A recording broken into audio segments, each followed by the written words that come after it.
Right, hi lads and lasses, welcome to Darts Coaching with Dynamite Dave, and today is the second part, or part 2, of the UK Open review.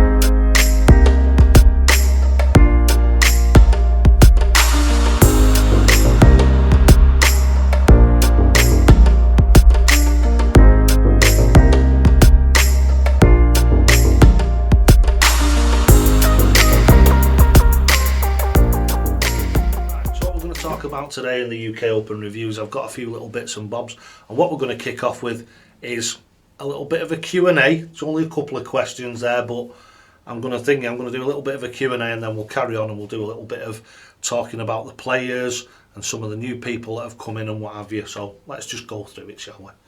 Right, so let's click this up here.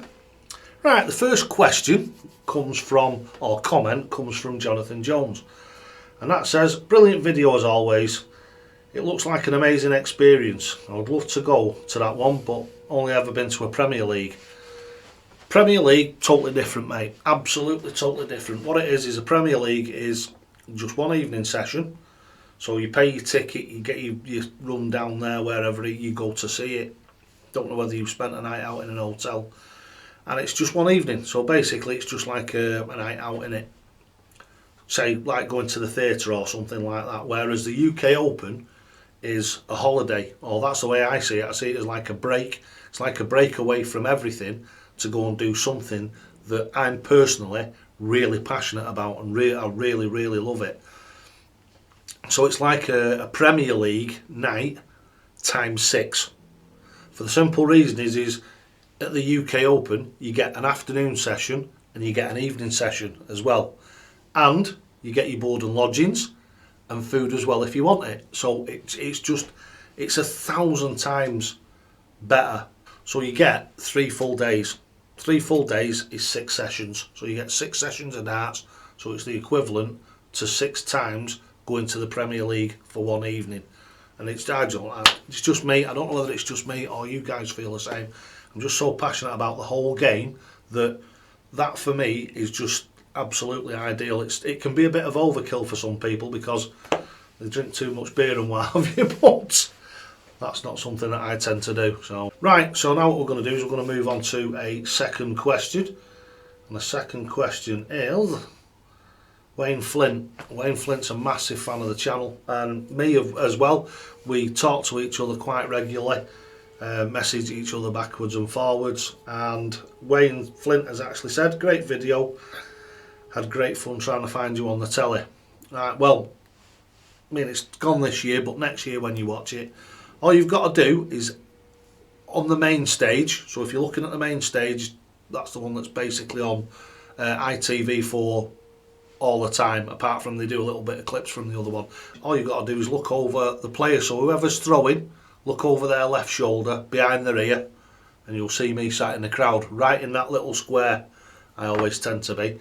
And I can be either off to the side, obviously depending on where the player stands. I can be either off towards the edge of the screen or right up against. Who was it who was chucking? It was Ryan Searle. It was quite funny. We were watching it on the big screen. We were watching where me and the missus were, and it looked like I was in his hair. It was funny. Where his hair was parting like that, you could just see me sat in the middle of his hair. Quite funny it was. Right, so that's where I always am. If you ever want to find me on the telly when I'm on at the UK Open, if I'm not wandering about, because I do a lot of that as well, I do a lot of nomadic wandering, talking to people. But this year, to be honest with you, I did a lot more sitting in my seat, and loads more people came to me because I'd put out on Twitter and Facebook and what have you where I was going to be. Right, so that's that question answered. So now what we're going to do is we're going to go on to, I suppose you could call it section 2 or whatever you want to call it, but what we're going to talk about now is some more of the actual things that go on in the UK Open that people probably wouldn't have any clue about, because if you go to the Premier League or any of the other things. Doesn't matter if you go to the international competitions, they're nothing like this. And it's probably because it's a Bucklins and they've got loads and loads of rooms, loads and loads of space to do things in. So there's a pub as you come down from the accommodation area. You walk down like a big road, like a road thing with and it's got a fancy arch over it. And as you come to the end of there, if you just look slightly to the left, you've got to walk past the side of it to get in the venue. It's called the Inn on the Green. Now inside there, they have two things they usually have going on in there that are really good. And the two things that go on there, probably my favourite, but I didn't attend it this year. I should have done really. I should have gone and found Chris Mason and gone and attended it, but I didn't. I should have done, but I didn't. And that's the fan zone. And what they do is there's a little stage in there. And what they do is they sit up. The last time I went, it was Chris Mason, Bob Anderson, and Keith Deller, I think, made a bit of an appearance as well. And you all stand round in the actual Inn on the Green, so you can get a pint and what have you. You all stand on the dance floor in front of the actual stage itself, this little staging area, and you can actually get to ask Chris Mason some questions, or Bob Anderson some questions, or you can put your thoughts to them. So if you think that there's a better way of something being done, and that is a really, really good experience. That is, it's great entertainment, and it's really informative as well, because you get an insight. You can ask like Bob Anderson about his coaching, you can ask Chris Mason about what goes on behind the scenes, how they get from one place to another, because good old Chris, he pops up everywhere, doesn't he? He seems to be in every venue, and he's forever running about. He's an absolute star, he is. Some people don't like Chris. I just think he's great because he tells it like it is. If he thinks something's wrong, he'll tell you, and he'll tell you to your face, and I like that, I really do. Also in the Inn on the Green, the last two times, so it wasn't last year because it was shut for COVID, the year before, and this year they had so many soft tip boards up. The machines, they're like a massive fruit machine, but what they have is they have a soft tip dartboard built into the front of them, and I think over a lot of Europe, and especially America, Australasia, where they play soft tip a lot, they have these machines in all the bars and what have you, and you go up and you put your money in.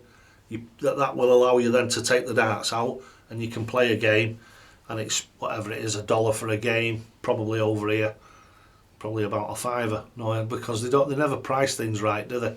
You know what I mean? If they put those into pubs and priced them at, for a leg, 20 pence, something like that, 30 pence, people would pay it.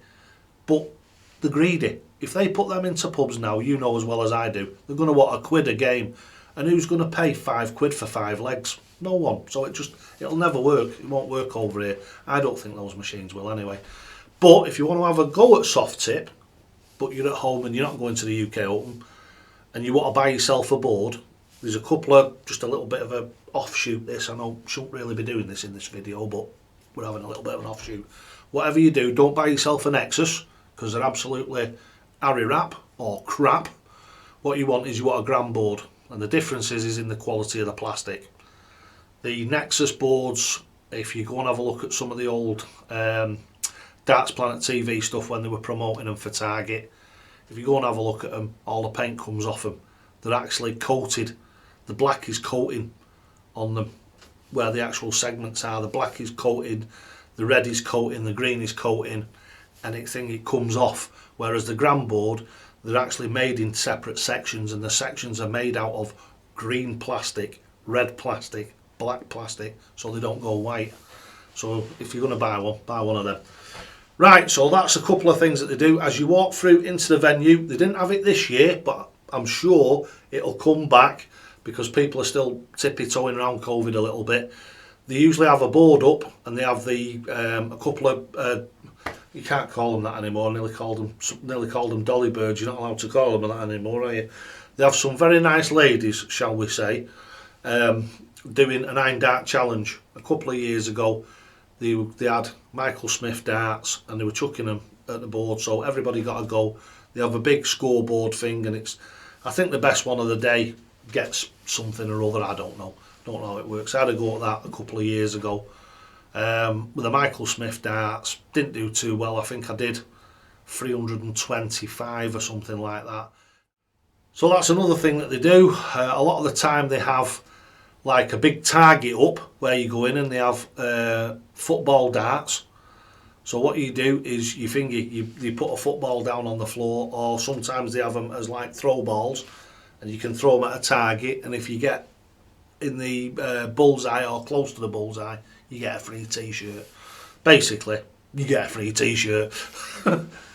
Because it doesn't seem to matter too much where it lands in the board, they actually give you the t-shirt. But it has, I think the last time I remember it being there, it was Carling. It was the Carling lager that the Beer Angels like serve out.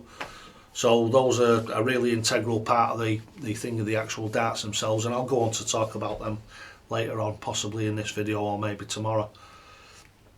So you've got that, and then as you come into the actual arena itself, on the left hand side you've always got the shirt seller. So there's a cubicle there, and there's a couple of lasses on there, and they sell all the dart shirts. So you can get all the Peter Wright shirts, loads of different designs of them, you name it. They had Damon Etta shirts this year. They always have Simon Whitlock shirts. They always have Phil Taylor shirts, you know what I mean? Whatever, if you want a fancy shirt to wear for the weekend. And they had, hey, do you know something? They had some cracking bullseyes ones this year, and they sold every one of them. Every one of them. Because my missus took a fancy to them, but it was on, I think it was Saturday, either Friday. No, she took a shine to them on Saturday night, and they'd virtually sold all of them out, and all they had left was ones that were way too big for her. So she was a bit disappointed about that, but if we'd have gone and got one on Friday night, then we'd have been all right, but we didn't. As you come in, you walk down the corridor, that is where the sports bar is. If you go into the sports bar, if you've seen me Twitter tweets and my Facebook comments on the dartboards and the facilities in there for dart players, considering that it's a darts competition, I've been fighting cat and dog with them for the last 7 years to try and sort the dartboards out in the sports room. They've got 20 pool tables and 2 dartboards, and I think when it's a dart event, they could move some of those pool tables out and put some dartboards down the back wall. And the PDC every year they go through at least a pallet of dartboards, which is 250 dartboards. They go through at least a pallet. So you're not telling me that they couldn't donate 10 dartboards from 1 year, so Butlins could use them the next year, so it wouldn't affect anything that the PDC were doing. They could just donate them. Say they put 8 down one side and the 2 standard boards, that's 10 boards. If they took 10 boards and put them to one side and said to them, put those up next year for the UK Open and then put them up again for the Masters in November, it would just turn for the dart players amongst us that don't just go to get hammered out of his brains and be silly. For the ones that actually love darts and play darts, it would give us the opportunity to actually play some darts, which would be really nice for not only me, but all the other people there that fetch the darts with them. There was a lot of people every year that I go there, there's lots and lots of bitterly disappointed people that the boards that they've got are diabolical. They look like next door's dogs chewed them. Half of the sissels hanging out of them. Up until last time we went, so not last year, the year before, the actual spider in the centre of the boards were hanging out of them. The number rings, half of the numbers were missing off them. It's ridiculous, disgraceful, absolutely disgraceful, the way that they actually treat the dart players amongst the fans. So please, Butlins, if you watch this video, get it sorted. Get in touch with me. I'll provide you with some boards. If you're that mean that you're not prepared to buy some decent boards and put them up, I'll buy them for you if you're that desperate. So can we have that sorted out? That would make a massive difference. Right, so that's the end of section 1. And what we'll do is we'll flip over now and we'll go into section 2. Let's talk about some of the dart players.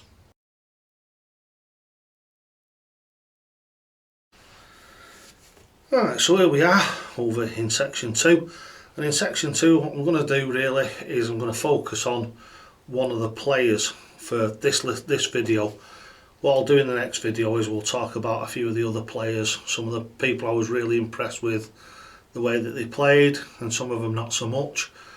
But the one person that I want to talk about in this video and get this out of the way is Michael Smith, and the way that his career's panning out, and what the reason why I think he doesn't do as well as he could do. I think his mental side of the game is a little bit weak. He seems to do this over and over again. He plays fantastically well till he gets to the final. He's been in countless finals and lost in the finals. He's got to countless semi-finals and lost in semi-finals. He always seems to get really deep into competitions, and then it seems to be that last hurdle where his mental strength seems to wane, and also as he starts to get more frustrated, there's something, if you watch Michael Smith, and I'll put a little bit of a clip on somewhere in amongst this to show you exactly what I mean. What Michael Smith does is he plays really well, but as he starts to get under pressure and he starts to get flustered, you must have noticed he goes very red. You can see the anger building up in him, so you can see that he's starting to get annoyed with himself, and he's starting to, his actual technique and everything starts to unravel slightly. His big fault in the physical side of the game is stepping over the hockey on his last dart. They're over the hockey to the dartboard before they've even thrown the dart, and that just, it's silly. One of the things that I teach all my pupils is throw your last dart, count to 1, then step over the hockey to go and retrieve it, because otherwise you're on the move before you've actually released the dart, and that's the worst thing you can do. Because for someone like Michael Smith, somebody in the pub, that might be a big inaccuracy. So it might be throwing a treble 20, throwing a single 20, as they step over, pulling it over into the 1 or into the 5 or down towards the bullseye. Whereas with Michael Smith, it's 1-2 in the treble 20, and as he goes to step over, it's either a 1-3-5, a 1-3-3, a 1-2-1, that sort of thing. It's not the same sort of severity as it is for somebody in the pub, because of the accuracy levels are a lot tighter, the focus levels are a lot tighter. So take it from me, from one side of the wire to the other side of the wire, on a blade board like we have now, is literally a millimetre. So you can be boom, and the next one, it can be a millimetre to the right hand side, and it's into the treble 1, or it's into the treble 5, single 1 or single 5. So those tiny little inaccuracies are what make all the difference. Right, so just to conclude my thoughts on Michael Smith, the one thing that I hope doesn't happen that is he ends up like Tony O'Shea did in the BDO, becoming the princess of so many finals because of that little bit of lack of mental fortitude, and the consequences of that being a drop in technique. It's something that Carl from A180 Darts of old, and now St Helens Darts, we were talking about this when I went to see him, and he said it's something that Michael's done right from the early stages of his career, and it's something that Carl's dad pointed out to him, something that I saw before I met Carl. Obviously I've not known Carl that long, but we did actually discuss that a while ago, something that I noticed in Michael Smith, and there's a few other players that do it. Simon Whitlock does it, believe it or not. To be honest with you, I bet there's, if I went through and studied them all, I bet the majority of dart players do that, actually step over the hockey before they've thrown the last dart properly. One person who absolutely doesn't do that is Michael van Gerwen. Again, see, we're going back to our most reliable, most accurate players. Gerwin Price I don't think does, I've never studied him, but from what I can remember of his body posture and the way that he actually throws the darts, I don't think he steps over the hockey before he's thrown his last dart. So that just goes to show there that something as small in someone's technique as stepping over the hockey on the last dart And if you look back at the little clip that that you've just seen on this video, so if you wind it back a little bit and watch it again, you'll see that he's actually lifting his foot off the floor. By the time he's got his arm back here to throw the dart, it comes back here, and as he's actually as his arm's going back to there and starting to go forward, his whole body's starting to move before he throws that last dart. And that can't be good for your accuracy. It simply can't. So, right, I hope you've enjoyed this second little video. Like I say, there'll be another one to come tomorrow. So that'll be enough for this one. Don't forget, lads and lasses, do me a massive favour. If you're watching this video and you're not subscribed to my channel, there's a little red box underneath. It costs you nothing. There's no obligation in it whatsoever. It just gives my channel a massive boost on YouTube. And the more subscribers I get, the more ad revenue that comes my way. And it helps me along. It really, really does. So if you can click that button down there, hit the subscribe button, hit the little bell notification on it, and give me a nice big thumbs up. That'll help me along fantastically. Another little bit of a plug, if you want any coaching, if you want any advice, all the details are down in the description below. If you buy anything off me, merchandise, darts, coaching, you'll be entered into the free monthly prize draw.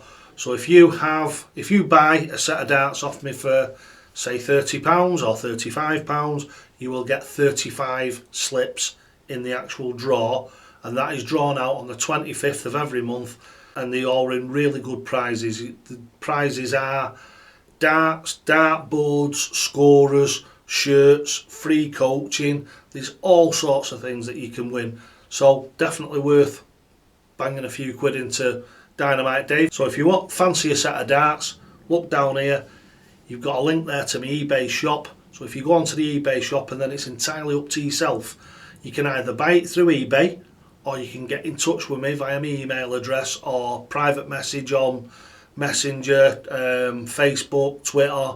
Just get in touch with me. I'll tell you how you can pay, but you'll still be entered into that raffle, and that's the biggest thing. So thanks all my fans, thanks everybody who's watched this. Thank you so much for your support. It means a massive amount to me. I love this game. I've put so much into it. We wouldn't be able to do it without you. Don't forget, lads and lasses, you'll never get out of this game what you're prepared to put in. And always, always, always, toe to the hockey!